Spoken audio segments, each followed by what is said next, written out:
Welcome to వివిబి9 news. అమరావతిని 3 ఏళ్లలో పూర్తి చేస్తాం.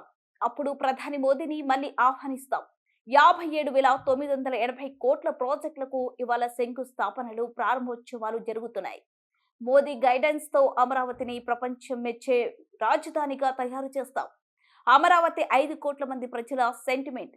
5 లక్షల మంది అమరావతిలో చదువుకునే అవకాశం ఉంటుంది. అమరావతిని హెల్త్ ఎడ్యుకేషనల్ హబ్ గా చేస్తాం. అమరావతిని పర్యావరణ హితంగా తయారు చేస్తాం. Bits, Pilani, Tata innovation hub లాంటి సంస్థలు ఇక్కడికి వస్తాయి అని ఆంధ్రప్రదేశ్ ముఖ్యమంత్రి చంద్రబాబు అన్నారు.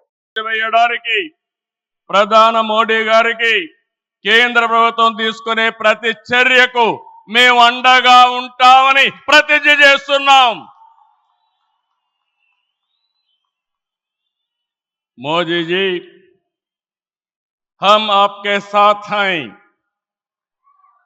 आंध्र प्रदेश के 5 करोड़ लोग आपके साथ हैं. पूरा देश आपके साथ हैं. ఒకసారి గట్టిగా చెప్పండి, వందే మాతరం, వందే మాతరం, వందే వందే వందే. भारत माता की, भारत माता की, भारत माता की.